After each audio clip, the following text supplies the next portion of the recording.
the language of stealing, often people say that's dishonest. I'm like, well, no, copying is dishonest. Stealing is not in our terminology using these reference sets, because copying inherently attempts to disguise the debt it owes to where it gets inspiration from. Stealing does not. Stealing inherently refers to something. It builds on the reference. It incorporates the illusion. And so do you get caught? Well, hopefully, yes, because part of the point is you're working from existing materials to achieve something at a higher order more rapidly. Welcome to Uprising. Each episode looks inside what it takes to lead the most dynamic and successful cultural movements.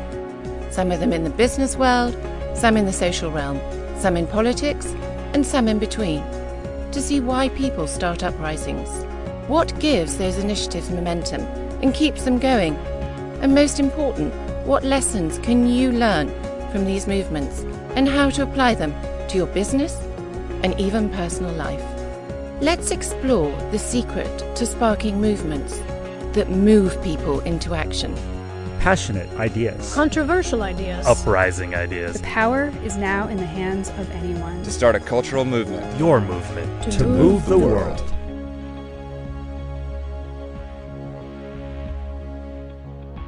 All right, we're live. Yeah, live, exactly. Live, okay. Live from New York and Nashville. Live from New York and Nashville. It's Tuesday afternoon. Exactly. Hi, Scott. How are you? I'm Faris, and I am the co-founder with my wife and business partner of an itinerant strategy and innovation consultancy called Genius Steals. And I'm the author of a book called Paid Attention. And so we, using some of the thinking that we developed for the book, travel the world looking for interesting companies to partner with. We work with brands and agencies and startups primarily. We work with a lot of agencies of different flavors as a consultant or as a partner on pitches and projects. And we work with marketing clients and brands looking at how they structure their agency relationships, looking at how best to work with agencies and looking at whether or not they need certain kinds of agencies as well, or helping them build in-house resources and that kind of stuff. So, I mean, just a basic question. If you actually steal and you're caught, are you still a genius, or is that... So, the cosmology of Genius Steals is predicated on earlier quotations attributed to Picasso. Talent imitates, genius steals. It's been kind of part of our core creative ethos for my entire career, really. Since I first discovered the real quotation, which is not Picasso, nor Oscar Wilde, nor any of those characters, actually. There's no real quotation like that. They're all photations, they call them. The closest thing is a reference that Eliot wrote in a piece of criticism, T.S. Eliot, the poet, when he said that immature poets imitate and mature poets steal. There you go. It's the honesty element, right, of theft in this aspect. And partially, when you're stealing in literature, what you're doing is creating allusion, reference, intertextuality. You're making the content more interesting to people who understand the larger set of references you're utilizing. Wow, that's fascinating. So you actually go around the world teaching people to steal ideas, or is that really just the metaphor for another way of thinking? So we do go around doing that, actually. But when we talk about stealing ideas, we mean don't start from a blank page. And what I mean by that is, famously Hemingway said, the scariest thing about being a writer is that blank white page, his white bull, he called it. It's a terrifying thing, right? And particularly in advertising, we have sort of been sold this myth of originality. And originality is a nonsense term. The idea that things could be sui generis, just magically from nowhere, is just stupidity of the highest order, frankly. The idea that one could have an idea so original that it's, not predicated on the pre-investment of any inspiration you put into your head is childish and naive. So, yes, we do go around teaching you specific methodologies for how to steal ideas. But what we mean is, what references are you going to use to look at? Because all creative people are constantly scouring for references, for inspiration, right? What we do is help formalize that process and say everybody is creative. And the way to be creative is to make new combinations, not just to steal one thing and copy it and apply it to your problem, to steal the best of that which has gone before and recombine it into a unique but not original solution to specific problems. That's fascinating. So in effect, it's kind of, we believe that stealing speaks louder than a blank page. Absolutely, yeah. Why, if we're gonna learn and evolve as an industry, both digitally, advertising, or business wise, we should be always basing our ideas on the best and most robust thinking that drives efficacy. If we're just starting from scratch every time in order to win media firsts, then we are being utterly self-involved to some degree. Why would we try and have ideas from scratch when there's a body of evidence that says these sort of things seem to work better? So most people who, like yourself, and not everyone is similar to you because you definitely are a unique person. They come from an unconventional place, and they're not ducks. They don't come waddling off the assembly line. They certainly have something that has inspired their creative thinking. And I'm interested as a person, like what happened in your past to explain where you are today. So I think some of the thought there is already built in, right? Uncommon thinking tends to come from uncommon experience. I think that whilst it seems obvious and tautological, is really not, because we don't provide opportunities for uncommon experience in the modern business world. So let me tell you what I mean. When I left university without a clear direction, I ended up working for a management consultancy, because that's one of the three industries that would approach us most aggressively when I was at school. Banking, law, and consultancy were constantly courting us when I was at university. And so I became a consultant for a bit, was part of a sort of very briefly very successful consultancy that invested in a portfolio of startups that then was decimated by the explosion, the crash in 01. Because of that, I sort of had to rebuild what I thought I was going to do from scratch. And so I went to work for a record label for a while. I became a journalist at Maxim magazine. I say journalist, a person who writes at Maxim magazine, some kind of magazine journalist perhaps. I don't want to get into the news kind of fight there. It's not really reportage. And it was only after doing that for a year or two that I ended up looking for a sort of more structured position, I guess. I found those environments academically and intellectually unsatisfying. And so I thought, well, what can I do that's sort of more structured in terms of learning? And that's how I got into the industry, which was through actually media planning. So I applied to a graduate scheme because I wanted some structured learning about how an industry operates that was based on more than just gut feel, which is what music and journalism is entirely based on, pretty much was, 20 years ago when I was doing it. And so from media planning there, I got to Naked. But I guess so, and from Naked, everything gets a bit blurry.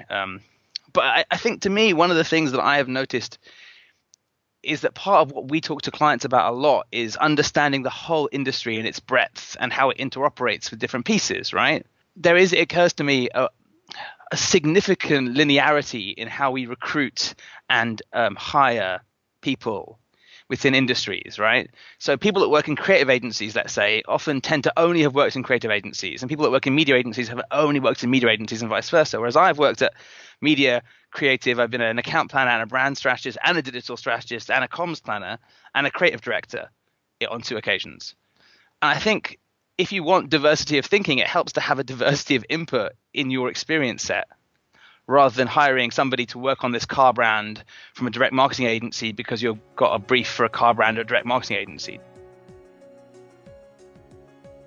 So your background kind of got you into this thinking that staring into a blank page was an opportunity for you because a lot of people need help in figuring that out. I mean, there's actually an interesting podcast that's done by Malcolm Gladwell.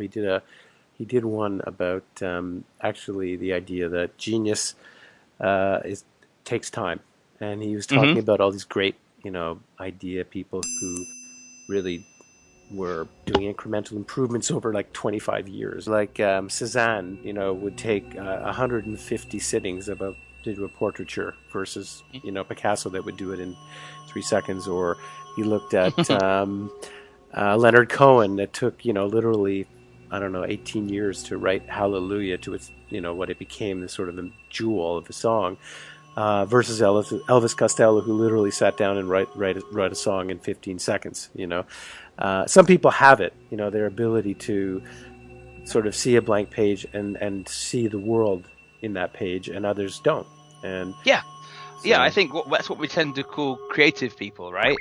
It's people for whom the facility of combination is far easier for them. Right. Their brain naturally matches things together, and often, in fact, almost exclusively, in fact, the way our brain works is kept opaque from us. So when we have ideas, the reason the metaphors of creativity are all around birth and appearing out of nowhere, like Athena, fully formed in the mind of Zeus, is the model of creativity. It's a metaphor for how ideas feel. But your brain is simply finding it from the point of view of your brain. When you do scans about this, and a new idea that you think you're having is two old ideas firing at the same time. Interesting. So people whose brains are faster at doing that more naturally, we tend to call creative. But it's a facility everybody has. It's just sometimes needs drawing out, I mean, creativity is interesting because there is, on the one hand, there's almost somewhat of a defect in the brain to be creative. I remember I read this article once that there's a lot of similarities between insane people and people who are creative. Actually, more in common than not. And at the same time, the other thing that I think is interesting is the context. So take a creative person and put them into a specific environment, and their creativity, is expressed in different ways. So in the 1500s in Holland, when, Rembrandt was there, he painted portraits of, what looks like photographs because wealthy people wanted to be expressed and people needed to understand that they were wealthy. But then, fast forward to the 1930s and 40s and you get Picasso and he paints people from the inside out, and he's seen as a sort of a genius, but yet, both painters, but living in different contexts, both creative. 100%. So let's look at those two things in order. The first thing I think it's yes. Is it a defect or is it? Well, yeah, it's a spectrum. I have a little model of creativity and it has boxes in it and a little center target in my book. And if you imagine the sort of the brief or the problem or the task at the very center, whenever you start thinking about something, the most obvious connections your brains make are the most hardwired connections. And those connections tend to be culturally determined. Which is to say, when you say the word coffee to a creative person, their mind initially will flash the most obvious things around coffee that everybody thinks. It's black, or it's white with sugar and cream. It's stimulating.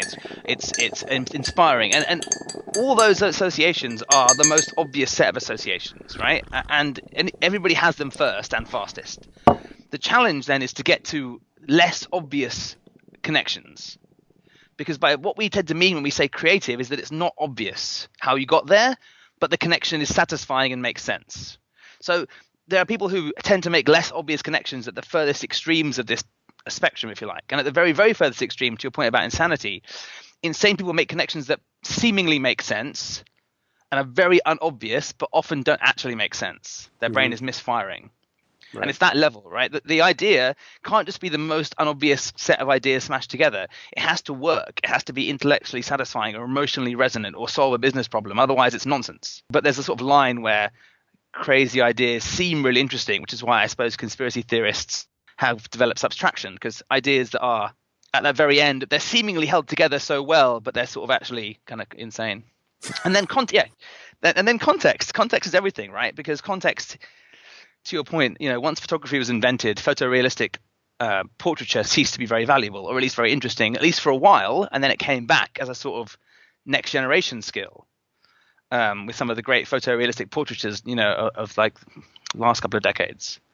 So context is really important because creativity and craft are not the same thing, but one informs the other. Yeah. And craft is changing constantly. In the digital world, craft changes fantastically fast, but creativity doesn't as much, which is why a creative director maybe can't hand code front-end web, but can still give useful feedbacks, hopefully, on such things, because the craft is moving on at such a rapid rate. And the craft of language, of words, is more robust in some ways than the sort of tools of design, because the tools of design are evolving in step with technology and changing because they're software mitigated, whereas words, you just need to be able to type them down. So that's not quite the same.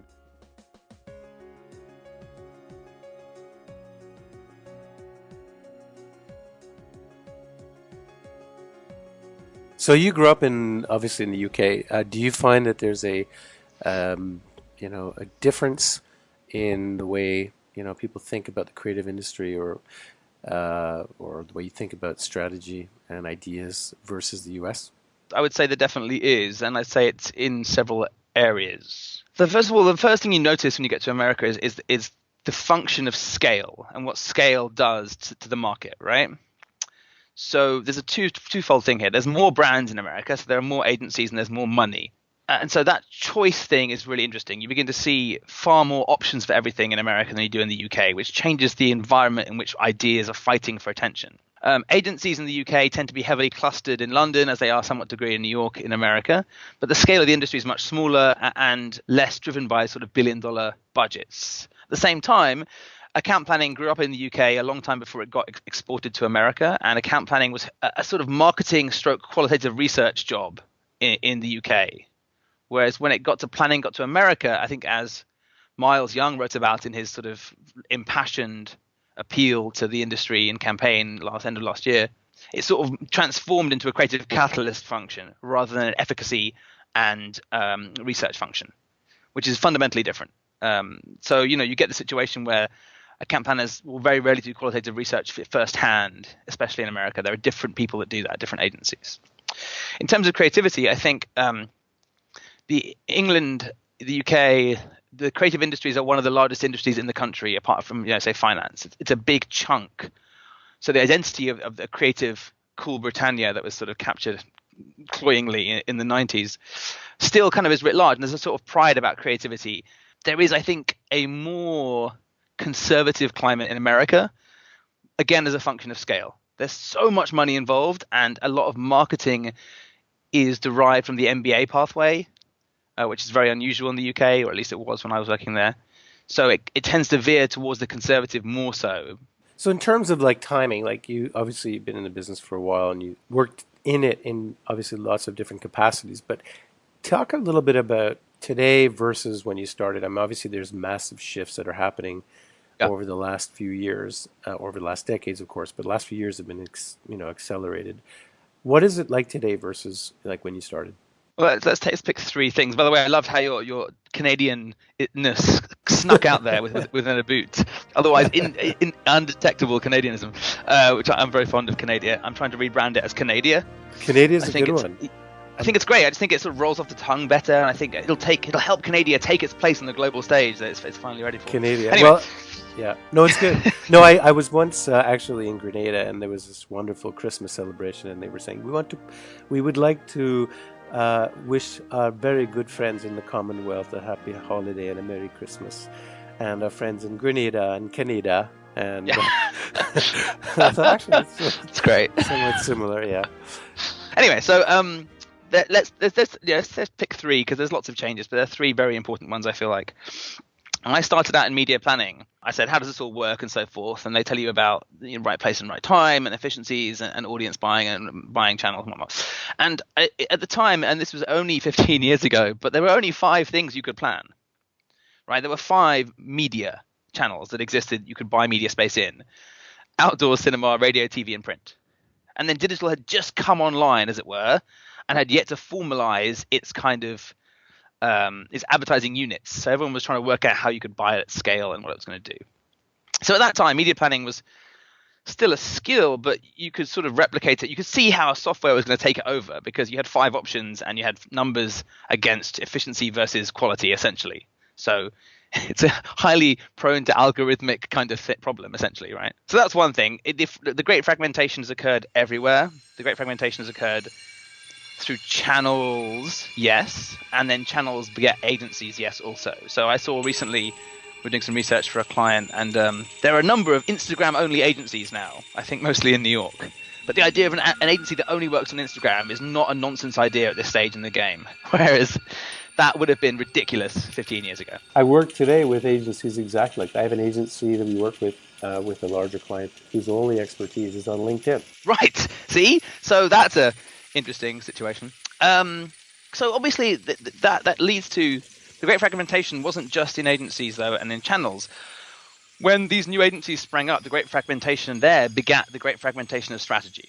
So when media agencies broke off in the 90s, to begin with, planning was still incorporated in the primary agency, the lead agency, and then planning was spun out into the media agencies proper, late 90s, give or take. All these agencies that grow up around new channel opportunities, new ecological niches for marketing services, new possible products for clients, began to realize that in order to get budget for their channels, they had to spawn strategists, right?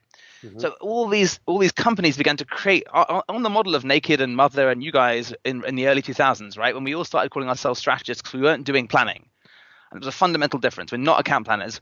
We are doing both media and account planning at the same time. We'll call it comm strategy. We'll build it together, and then we'll brief the agencies that execute. That threat essentially spawned every agency that executes to create strategists. So strategists essentially are like these salmon swimming upstream, so they can spawn budget from the top table down to their executional capabilities.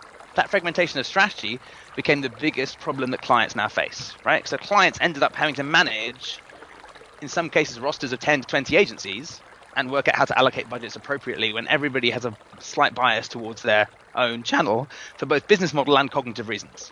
If you spend all day fishing and somebody asks you what they should have for dinner, you're going to say fish, not just because you sell fish, but also because your brain is heavily involved with fish thinking, as it were. So that's two aspects of the great fragmentation. And then more recently, the thing we've been talking about is the great blurring. What the great blurring is a blurring in the sort of macro conditions between private and public, between employee and ambassador, between media and content, editorial and advertising. All these things are up for grabs now. The boundaries are blurry, and because of that, agencies have begun to reposition themselves over the last decade or so as creative solution providers to business problems, which the consultancies noticed and pulled them directly into our business, essentially. But as soon as we elevated our positioning away from channel-based execution, from advertising or direct marketing into strategic communications, we began to blur what agencies do and put everybody into competition with everybody else. And to some degree, social media forced this, because social media was a new space that everyone realized they had to have capabilities in, whatever they did. It's a uniquely horizontal layer. It runs across all other media, if you see what I mean. But there's always been, innovation in communication, right? It's always been there. Even I was actually, interestingly enough, just reconnected with my ancestors. So my grandfather was the youngest of 11. He and his oldest brother started a company called the Goodson Record Company in 1925. And they literally were the first company to create the flat record when Vitrola was developed as a machine. And of course, that was a huge transition, because before they had these cylinders and so forth. And then the flat record went on and developed. But it's interesting. I looked at that, and I look at the evolution of music and how technologies changed that industry. And in our industry, you talk about, at the beginning of the 2000s when we started these new crazy companies, Mother and Strawberry Frog and Naked and so forth, we really were riding on the back of digital, right? Digital for the first time was coming in an email, and people saw, wow, this is different. We don't need to sit in meetings and rooms, and actually geography is disappearing, and we can. So it really, that created a space for a new way of thinking, and I think social media did it to a large extent as well. Let's say, as a macro question, do you think, from an economic standpoint, that advertising and marketing, as we know it, is a sound business model? Yeah. So. There's a number of bits, right? The advertising business model for the media companies is definitely being challenged because it's being sucked away by Facebook. So that's going to be challenging ongoing. So there's a number of pieces, right? Anytime anybody decries the death of something, they're selling you something and not giving you strategy. So the death of advertising, which we heard about endlessly, or death of the 30-second spot, which we heard about endlessly in the early 2000s, never came to pass because things change more slowly than we tend to think about. And so the business of making television commercials is relatively robust, considering how much disruption it has gone through, which is fascinating to some degree. And if you think about consumption habits and media, the people who watch the most television without time shifting or ad jumping tend to be over 50s in America, and they also have all the money. So it feels like there's going to be a robust business serving that audience that tends to be less evasive in media consumption terms, and it has all the money anyway. So that's going to be, I think, a robust business. At the same time, the creation of an ad agency historically had very low barriers to entry. You needed 3 guys, if that, and access to a PowerPoint slide, and you could pitch ideas and then find ways to get them made, right? So there's really low barrier to entry to that part of the business. The ideas only part of the business. I think the challenges now are twofold. The ideas only are buckled into other kinds of consulting thinking. So if they're just ad ideas, not business building ideas, I think then we come into under threat there a little bit. And then in order to try and regain some of that revenue, the vertical integration that's occurring through the holding companies and networks is presenting challenges to the very nature of agency, as we found this week, right, with the subpoenas issued to the major holding companies for their production, price fixing and whatnot. Once you have an agent that is biased to its own P&Ls, its agency nature is inherently under threat. It was that insight that Naked was always based on.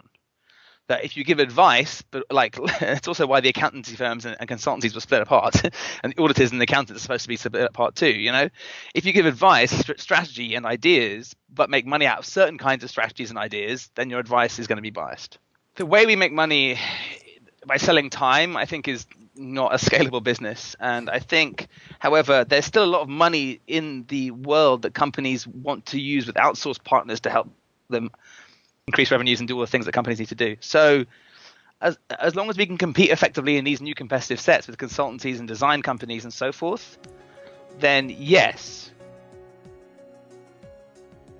So we're here listening to Faris Yakob, the author of Paid Attention and the founder of Genius Steals, philosophizing on the future of marketing, future of branding, the future of the world, hopefully, as we get further on. In 2015, you released the book, Paid Attention. Yeah, that's right. The blog started in 2005. The book finally got there in 2015. And so you answered my question. I was going to say, when did you first come up with the theory for the book? Was it in 2005?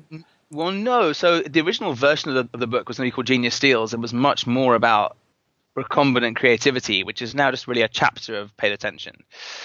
The idea of Paid Attention came because it was a flash moment. So the attention economy thought had been created by an article in Wired about 10 years before, right? The attention economy thought was there, but it was very ahead of its time.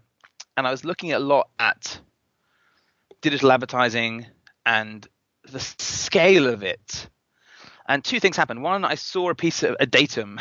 I saw a datum from ComScore that said in 2012, 5.2 trillion digital ads were served in America alone. And I couldn't reconcile that. I looked at it and I kept looking at it and I couldn't reconcile the number 5.2 trillion with the amount of ads that were in the world and the amount of people that were in America. And I was like, how can that possibly be the case? And if it is the case, how can they all be working as well when there used to be not 5 trillion of them? So what are they using, right? They're using attention, which is a finite resource. And then I saw an interview or read an interview with a guy called Apollo Robbins. Apollo Robbins is a magician, a magician's magician, if you like. He's very favored by Penn and Teller, and he's a pickpocket.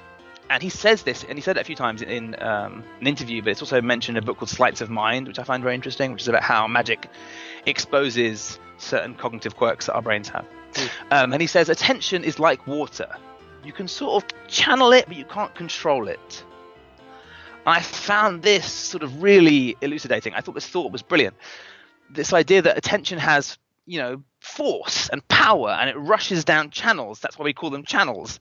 Makes absolute sense, but you can't control it. It's always got its own directionality. All you can do is hope that it forces it, that the channels that you open up for it is where it's being directed.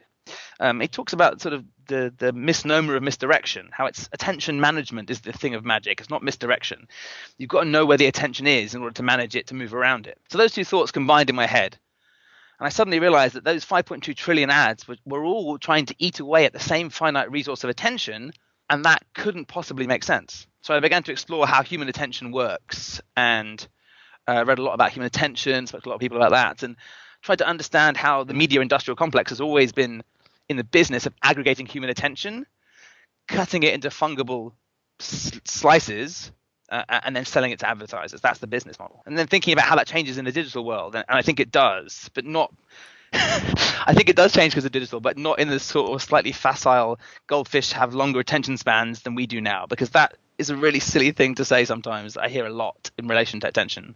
I mean, the digital world is interesting to me. I mean, I've obviously spent a lot of time studying digital brands and evolution of digital, but I don't know. I just find it really, as a platform, obviously it's incredibly useful and easy to use for me when I want to watch content or listen to music or, interact with somebody over Skype or whatever, like we're doing now.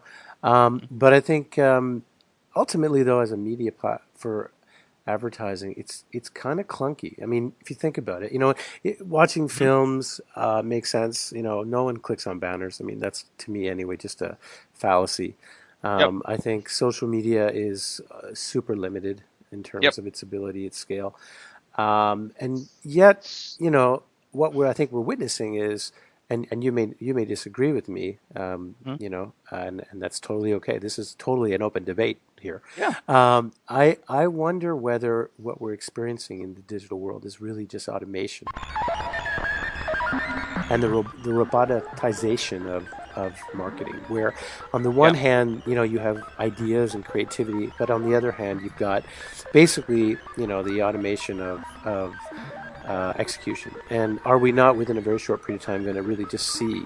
And here we go, big prognosis. Yep. Go on. Yeah. Thunder and lightning and gnashing of teeth. But maybe it's possible that in a very short period of time, the whole traditional marketing business world that we're used to is just going to disappear because it's a commodity anyway, and you can get a great website done in Prague or India or somewhere in between. Maybe you're not even going to use it. I mean, look at Facebook. It's all served up in an automated format today anyway. 100%. Yeah. So, and I think there's two bits there which we can sort of talk about. So the second bit, I had somebody very, very senior at the most recent judging I did, one of the global CCOs that I was judging with recently, or in September, October, who sort of said casually over conversation that his prediction, one of the big networks will cease to exist in the next 5 years, which I think is a very bold prediction, particularly for someone who does that and is there.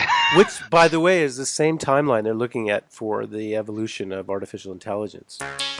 Like AI and then ASI and then now let's that's really interesting to me, but I think it's not as scary as people seem to make it out to be. Although it is scary. Well, it is scary, but I think our business is as open to globalization and automation as any other. Yes, I believe that's true. I believe emotional resonance is beyond the skill set of A/B testing bots. But we can get to that. First, no, I agree 100%. 100%. We've got to deal with the banner problem first, I guess, which is that I came out very aggressively from 2005 onwards, talking about digital and social as being a fundamentally different kind of medium. I swallowed Clue Train. I still believe in a lot of that stuff. But to your point, the environment has changed dramatically. A number of choices that were made early on in the infrastructure of advertising online caused a number of problems that have slightly ruined it to some degree. The separation of serving advertising and content from the same server to allow for third-party tracking because of what Cory Doctorow calls the intrinsically toxic relationship between advertisers, readers, and publications. They can't trust each other, basically, and they have different needs. Because of that, tracking and pervasive tracking has horribly diminished the online experience for a lot of people, especially on mobile. At the same time, around 2001, it was a very important moment. I've been thinking about this a lot recently. It feels like 2000 was a moment of optimism and fear, and that things have changed since a lot. But 2001, Minority Report came out, a film that really tried very hard to think about some of these problems of the future, newspapers, transportation, especially advertising. And we all watched it, and everybody sort of said it was so well rendered as a future of advertising. We all sort of bought into it as the future of advertising, forgetting, unfortunately, that it was set in a surveillance state fascist dystopia designed to be utterly terrifying, where you could be arrested for crimes you haven't committed yet. And the advertising in that environment was an aspect of this surveillance state culture that took pictures of your retina everywhere you went, established biometric readings of you to see if you want a Guinness, and then aggressively exhorted you by name in the street. I mean, like, if you look at the scene in Minority Report that we've all been copying, it's utterly terrifying. It's a horrible assault while he's actually trying to escape from something terrifying and terrible. So we sort of fell into this model that somehow if we could target better, if you could personalize and target dynamically on the fly, ads would work better because they would seem relevant. This is a whole chain of logic which doesn't make any sense at all, actually. First of all, the promise that targeting at scale could somehow dismantle Wanamaker's old shibboleth that somehow half my advertising is wasted is predicated on this idea that if I get the message to the right person, and only the right person, then they will act upon it, which misunderstands entirely how advertising functions as a socio-cultural stimulus rather than as a sales exaltation. I mean, it's kind of in a nutshell, like if you are walking down the street and this kind of weird guy is kind of just behind you, and then you don't, kind of notice him, but then you jump in a taxi and drive for about 25 minutes, you get out and that guy's there, and then you, get in the shower and you look up and there's that guy again. It becomes a bit creepy. Media. Yeah, it is. It is. You get angry. Don't you? Absolutely right. It is creepy. Are you creepy a physical minority guy? Style targeting. Are you physical? Hey? Are you physical? Like, would you actually? Yeah. Would you beat him up, or would you throw your computer out the window? I mean, no, I'm not a physical. I'm a pacifist. You're a pacifist. I think violent. Well, I don't have any ists or isms. I'm like Ferris Bueller, but at the same time, I'm deeply I don't like violence at all in any form, frankly. Okay. Yeah, that's good. Well, I don't like. Well, I guess you need that if you're a nomad. Right? Well, yeah, yes. I mean, partially. You need to be able to that's true. blend in and absorb. So yeah, we decided that personalized targeting was good. I think that fundamentally it's probably not right. I've written extensively about this. I think there is a difference between someone knocking on my door and trying to sell something, saying my name, to your point, and generating like associations at a cultural level that create price premiums for brands. They're different. It's a confusion of tasks. What do they have to do? I mean, if do they have to come into your house and cook you a dinner? Do they have to look you in the eyes and put a beautiful kiss on your lips? Do they have to take you to bed? Like, what do they have to do to get you to buy something? It's nice to be flattered, and it's nice to someone to be useful. Yes, no doubt. There are so many little things that we could do to make things better, which is, just not lie to people. I don't mean us lie. I mean companies that brief us in good faith to talk about things that end up being wrong or untrue. Famously, VW in the most recent couple of years demonstrated that they were happy to lie to everybody and poison the world. I mean, that's the thing. So just not doing that would be a great step, in my opinion. I think a lot of brands need to repivot around behavioral integration. So each part of the business is optimized towards delivering a brand's promise rather than just the marketing department, because that seems inherently divisive. I also think, so Tim Ambler said this, right? The wastage is the part that works. In advertising, if you believe in the handicap principle, in nature, which is that the reason the peacock's tail is a good and reliable indicator of fit, of health, of efficacy, if you like, is because they invest so much into it. And the problem with advertising in Facebook and highly personalized digital spaces is that it feels small. It feels like only I'm seeing it. It doesn't feel like it's a reliable signal, I think, because we don't see it in the world, which is an aspect of fragmentation. We're talking a lot about inside baseball here, which is totally fine. Yep. But I want to just get and while we're on this subject, and before we get to your predictions for the future, I do want to ask you about your book, Paid Attention, and just want to say we're here on Uprising. I'm Scott Goodson talking to Faris, the author of Paid Attention. I'd love to talk for a second just about the theory of your book, and are you working with any clients today where you're actually using your theory? And can you just talk a bit about that? Yeah, absolutely. So first of all, the sort of basic theory for the book is that attention is the resource aggregated by media that then gets sold on. It's the world's most valuable resource. The great giants of our age are not powered by fossil fuels. They're powered by human attention. So the Facebooks and the Googles, the companies that are creating artificial intelligence and self-driving cars are all funded by access to attention at a global level, which previously was impossible. So understanding, first of all, then what human attention is, why is it so valuable, how does it operate, and then to some degree how digital has impacted how it's utilized is part of the thesis of the book. And then it's also kind of understanding that advertising is predicated on attention, right? It's built on the edifice of attention.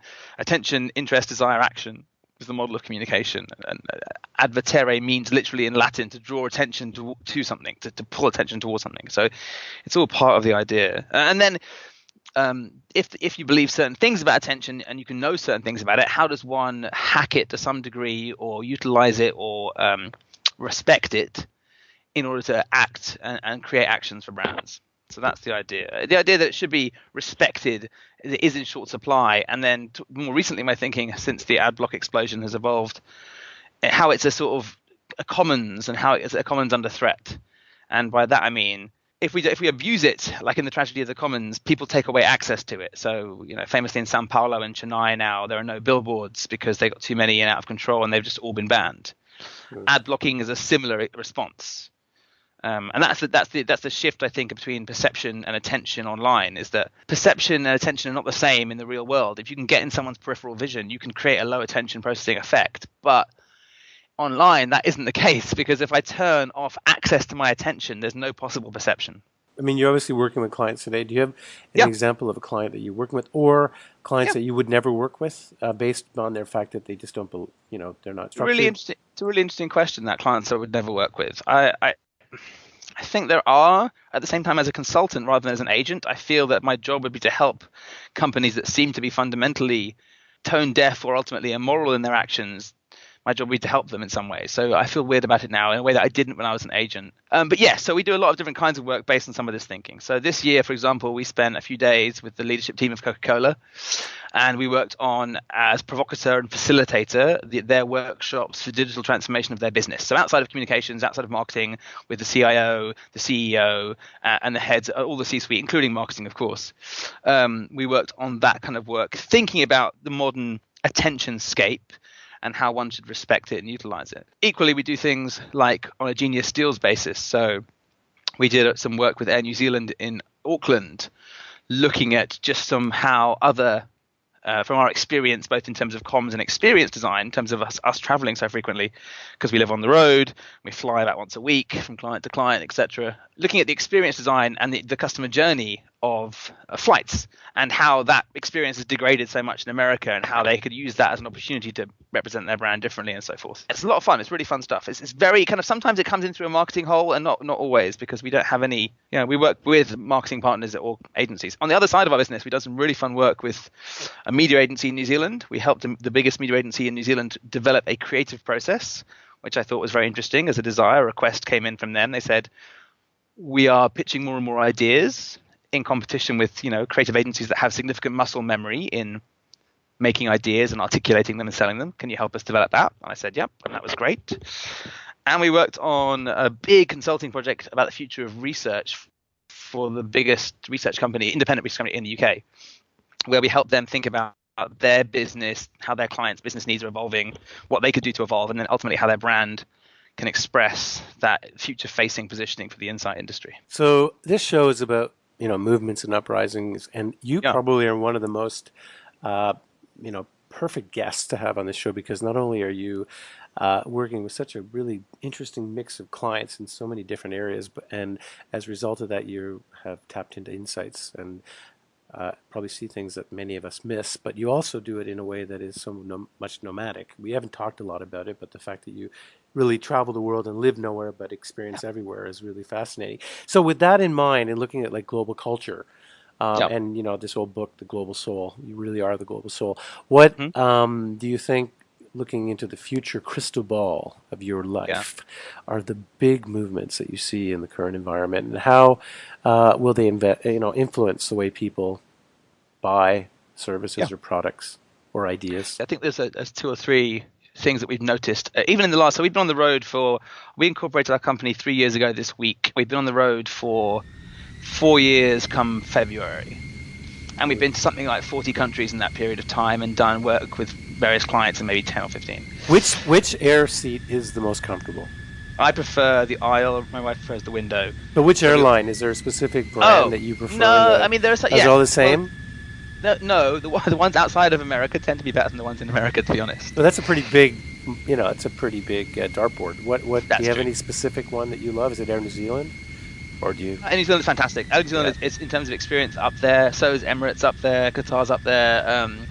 What other? Some of the Asian Singapore Airlines used to be really good. There are a few that just really focus on service and have not begun the process towards kind of what American airlines have what's been called a strategy of calculated misery, which is constantly degrading the normative experience of the flyer, so they have to buy new upgrade packages or spend fees or whatever. So you heard recently one airline in America announced they're now going to charge you for putting luggage in the overhead bins, because everybody pulled their luggage out of the hold when they started charging it for that. Like we only fly with carry-on because I don't want to carry more luggage than that, but you have to pay the stewardess to actually speak to her. But yeah, exactly. So, they'll make you stand up and pay to use the restroom and all that kind of terrible stuff. Flight attendant, I mean. But anyway, getting back to the question, what movements? Yeah. Sorry, it's okay. We can go off tangent. It's quite funny. No, that's keep fine. going. I enjoy tangents. But so at a big global level, even in the last 3 or 4 years of being on the road, we have noticed more things coming online and being the same. By which I mean, we went to Myanmar, formerly Burma, or possibly Burma again. It's not very clear what you're supposed to call it even there. And it only just opened up. It had only been open to the public for the first time in 50 years for a year and a half. Already there's advertising everywhere. It's fascinating because there's two systems currently interlocked, right? Advertising has appeared, banks have appeared, but the locals that for 50 years have never used banks don't want to get paid by check, but the international brands coming in all pay by check, and the local employees are confused by this. And there's interesting sort of, I guess, the flattening of the world as technology and brands become more global. The world looks more similar everywhere than it used to in a really noticeable way, and dominantly so. I was in Turkey for a speaking engagement not even a month ago, and the restaurants in the Turkish airport are like Popeyes and McDonald's and stuff, and I was like, and that just seems to be the default now. So that's one thing I think is interesting. There's obviously this sort of rise. That's interesting. This I mean, just as a point, I mean, what's interesting about that is kind of like the tiring of customers. I mean, like, you know, if you look, for example, at the luxury segment, where it used to be quite, you know, exotic to think of going to a Louis Vuitton store and picking up a bag. Now, you probably could walk down the main street in you know, Myanmar and find a Louis Vuitton store, and you know, you see it on every street. It's a really good point. One of the cues or values of luxury is scarcity and hard to getedness. Not the same thing necessarily, but often it is. And if you can get anything everywhere, then what's the status symbol from having that? It's just money. Okay, fine. Exactly. But, you know, like, for example, for our whiskey weekend, we acquired a bottle of Pappy Van Winkle. It's very hard to do that. It's not just enough money. That's just very, very hard to get hold of. You have to have relationships inside the industry. You know what I mean? It's crazy. So, so there's a sort of homogeneity occurring. At the same time, people are looking for more interesting cultural experiences. So the cultural part of people, you know, you want to find new things when you travel, and you're looking for the same patterns everywhere.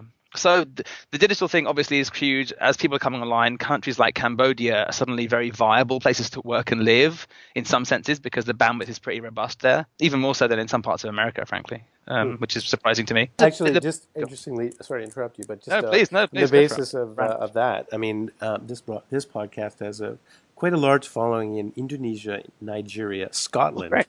Yeah. And, of course, some Canadians are listening in. Hi, everybody. Hi. Hi to Canada. They're going to love that comment earlier. And then Colombia and, of course, in the United States. But anyway, keep going. So that's fascinating, because we were in South America for Q1 this year and met with some communities down there in the industry. It was fascinating seeing. Anyway, so at a global level, quite clearly what's happening is that there's I characterize this as a status quo anxiety, right?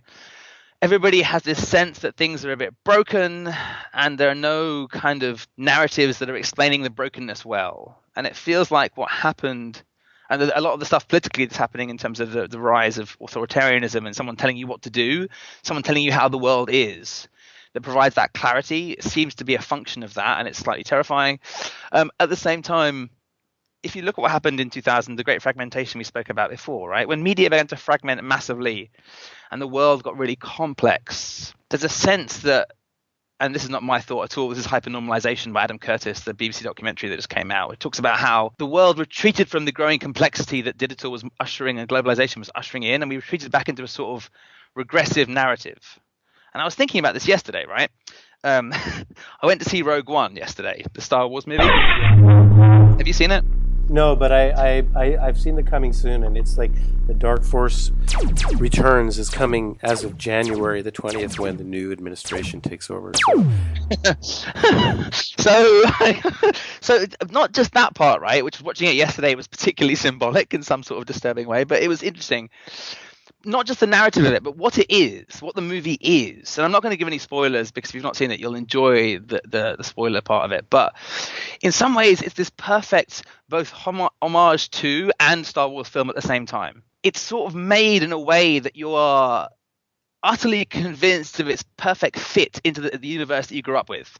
And yet it doesn't look not modern, testament to Lucas of his time. It was, he managed to make things future-proofed. But it looks like this beautiful, and it's also, it's this feeling of being trapped in a narrative that's 30 years old. This idea that there's two ways to think about culture. You can think about the problems of the present and imagine a brighter future, or you can imagine a brighter past, which is conservatism, right? Progressives imagine a brighter future. Conservatism conserves the status quo, imagines a brighter past, and harkens back to golden age magical thinking.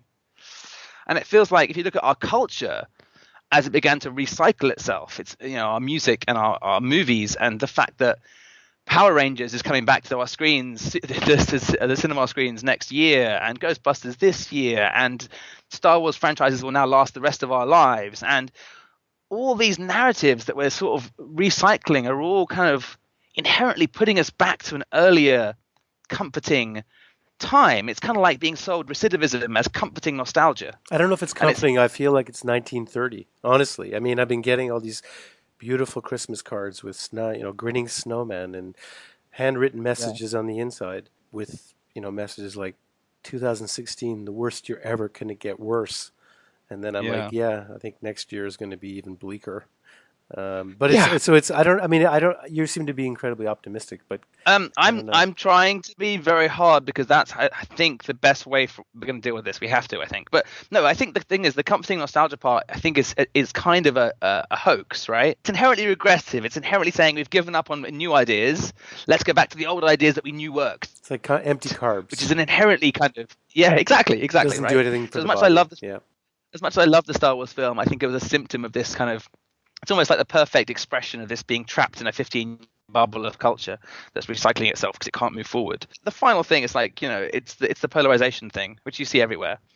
It's people who run towards new adventures, people who run away from fear. It's people who want to travel versus people who don't, and for whatever reasons, structural, education, economic, and so forth, it's that split is kind of what's dividing up the world right now.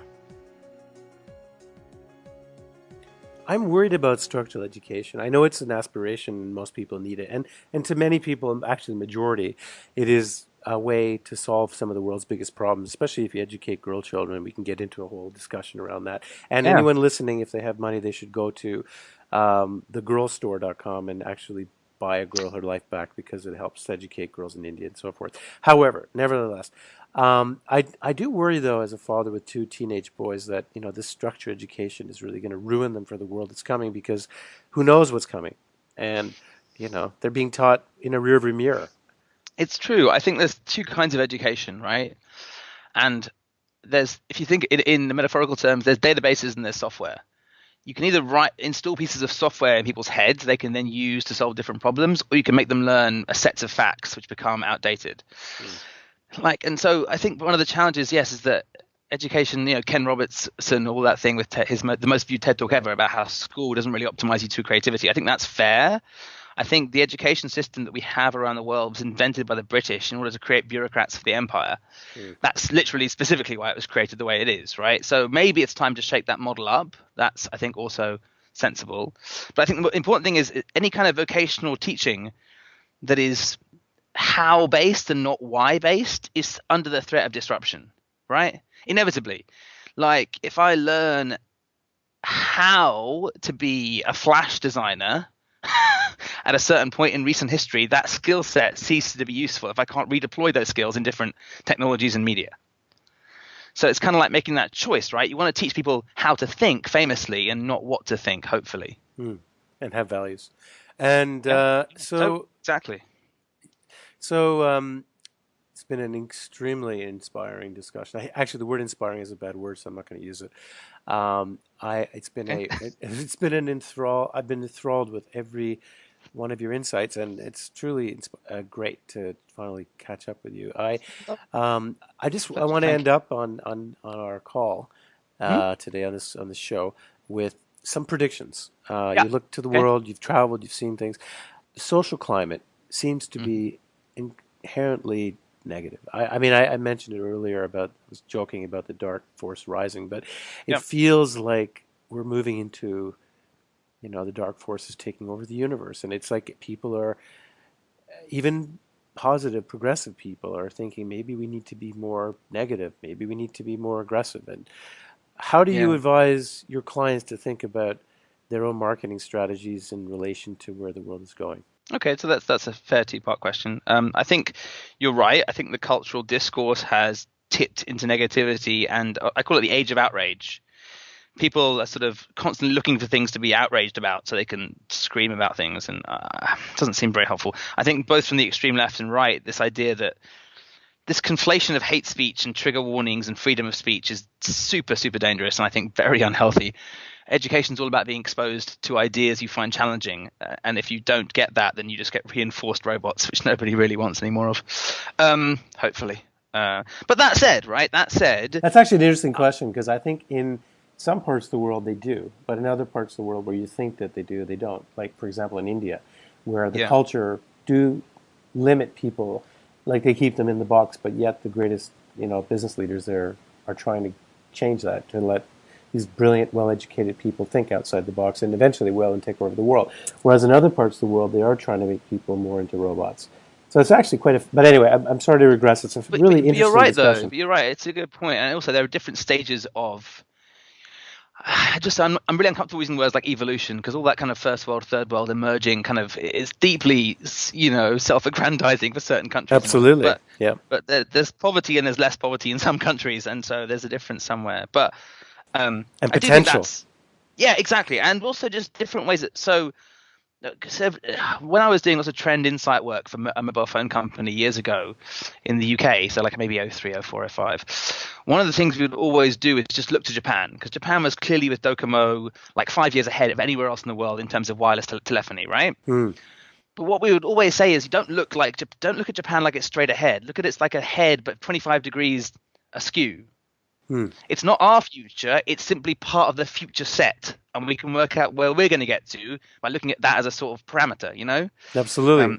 It's not like all countries want to evolve along the same lines, and I think that thought that all countries were evolving into America is now being aggressively challenged. Anyway, that said, the only way to activity is it's not giving up and not being depressed and having to keep moving and having to. So in times of great uncertainty, in times where the narratives are unclear, there is a chance to write new narratives for all of us, to work out which stories we want to adhere to. And so I think that's part of our role, as thinkers, writers, storytellers, whatever you want to say that we are good at. Part of our role is to think about how we establish these narratives, these countervailing narratives to the negativity and division and kind of let's go backwards kind of thinking. Progressive needs to show what progress look like, I mean, as a Brit, it kind of reminds me of your insights, almost like Austin Powers defeating Dr. Evil. I mean, we're almost in that world where all these countries are being run by these Dr. Evils. But do you think optimism? I mean, do you think that's gonna? What will that do in essence? I mean, will that inspire the clients to be more positive? In terms of our clients, and again, some of our work is very much it's about how they behave as brands, not just kind of how they optimize messaging and stuff as well. But like, it's really, so there's a couple of things. People were saying, so I've been thinking a lot about how the disruption of trust in the institutions, including advertising, because of consistent trust violations, has challenged the nature of advertising and made it, I think it's led to the rise of reality advertising in America. There's a lot of real people in real situations because they seem like they're real. You can trust other people. Someone's seen that insight. People trust other people loads. So they just put them into the ads and hope for the best. That's kind of one response. I think now, though, the things that seem to really upset people are the things that have been challenged for a long time, which is the division between what you say and what you do. When you go out into the marketplace and say, we love our customers, and then I can't get through to you on the phone in less than 20 minutes. Those two things don't fit together properly. And that dissonance is becoming more and more obvious to people, I think, between utterance and behavior. So I think we always advise that close the gap between utterance and behavior as fast as you can. Like, behave first and sell it later. Yeah. But that involves trying to get your clients, to wend their way through the organizations. And so it's easier when you work with certain kinds of businesses. And in terms of, I think what's going to happen realistically is there's a lot of uncertainty in the market, right? The stock market has already made its opinion, at least in the short term, clear. They think it's good for stock market people, what's happening. But there's uncertainty. When uncertainty happens in business, we know what happens, right? You and I know what happens. People stop spending for a bit to see what's going to happen. This happens every time. So we know that's going to happen in Q1 next year. We know it's going to happen in a lot of markets as people try and work out what the situation is going to be. And that's inevitably going to cause a lot of shortfall in targets and, late term planning. But yeah, in general terms, we've been espousing a degree of agility in terms of spend for some time, I think, right? And so that isn't necessarily a bad thing as long as we can be agile enough later. When you say that, what do you mean by that? Knowing when to spend money and how to spend it and where is one of the big challenges of marketing, right? Especially now. And what's your advice if you're a marketer listening on this? Yeah. How would the perfect media strategy look today? It depends, obviously. The answer is always it depends. Otherwise, it wouldn't be strategy. It would be here's my formula for a good campaign. But so if you were throwing a dart on the board, like if you were sort of, here's what I would, based on all this that we see. Yeah. What do you think is a? So I think pushing against the endless kind of death of 1,000 cuts model of if 60% of a media budget programmatically spent online goes to ad tech and not to the actual medium, it's to the publications. I do think instead of chasing cheap reach and frequency, I think reach and frequency are still really important. I think thinking long term is more important than thinking short term, especially for brand ideas. I think instead of bleeding ourselves to death and our budgets to death through 1,000 million trillion cuts, and just that number, right? The fact that 60% of programmatic ad buys go to ad tech and not the publication is baffling to me, right? 2/3 of the media budget isn't going on media. It's going on targeting and serving and tracking. So that seems crazy to me, personally. I think the best and biggest ideas, and I don't mean big in the sort of generic advertising, I just mean literally in terms of scale, are where brands can really operate, right? Because individuals can create content and botnets can create volume. But it takes a brand nowadays to put a man into a satellite and put him into space and push him out with a parachute. Those kinds of actions at scale are, I think, what a lot of marketing will look like, effective marketing will look like at one end, and not just data manipulation at the other end, which is the other side of it. And I do think that the increased focus that digital, essentially what digital is doing now is driving customer experience design through businesses. And we do a lot of work and workshopping in this area, which is kind of, okay, we've got this new line from an agency. What does it mean in terms of specific behaviors at our hotel or on our airline or in our stores? I think that part is going to be increasingly important. But, Russell Davies said this: no one's allowed to do any innovation until the basics are fixed. Should be a rule. Fix the basics first. I'll give you a couple of examples here. There are a couple of banks that I use in the US and UK. The website has not been upgraded since maybe 5 or 6 years, and that infuriates me. I'm sure the back end has been made more secure, at least hopefully. But if you can't push an update through as often as Uber and you're making billions of dollars in quarterly profit, then shame on you. Shame on you is what I think. So I will be consolidating my bank accounts into banks that have much better user interfaces. There we go. So with that, I would like to say thank you. We've had a really interesting discussion about shame, about the age of outrage, about paid attention, which sounds like a fascinating book. Where can you get a hold of that? Is that available on Amazon, or is there a specific website? It's on Amazon. It's on my publisher's Kogan page, but easiest probably for everybody, for you guys, is Amazon. All over the world, I think, should be available. And in a number of good bookshops around at least America and Europe, as far as I'm aware. Absolutely. And by the way, do you have a tracker on you? Can we follow you online? Yes, actually you can. So my website for my company is geniussteals.co. The easiest way to find me, because I tweet very high frequency, is at Faris, just at Faris. I own my name on Twitter because I'm a old school geek, yo. And we have a site called technomatics.co, which has our 6-month rolling calendar, as far as we know it, into the future for public consumption. In case we're going to be nearby and somebody wants to grab a drink, we are always open to doing so. Fantastic. Well, I definitely would love to have a drink with you. And last question before you go is: have you ever been in jail? And did you ever sort of show up one day and just didn't have your passport proper, and they just sort of popped you in the slammer, or what happened? Anything like that? It hasn't happened. Greatest travel story? Anything? So the most detained I've ever been has been by the American TSA. Okay. As we all have. However, I did, on my first time back in, I was detained a little bit. But anyway, all good fun. Now I have a green card. That is all very smooth. But to begin with, I was an O1 visa, and that's a visa for aliens of exceptional ability. You may be familiar with it, and it triggers interesting questions at the point of entry. But no, the scariest passport story happened. I was doing a gig in Mexico City earlier this year, and two things happened. One, on rare occasions, I go on gigs without my wife and partner, and this occasion was one of those. And two, those safes in hotel rooms, right? Mm-hmm. They're just really a bad idea. Because having read a bunch about hotels, people don't really steal from hotels. Like, the staff need those jobs. It's very unusual from the point of view of a hotelier to find that thefts happen. They're just designed to make you feel safe. But what they always do is make you forget that your passport's in the safe. So I got to the airport and I didn't have my passport, and I had a mild panic attack. And called the hotel. Fortunately, I got there several hours earlier to use the lounge to do some work.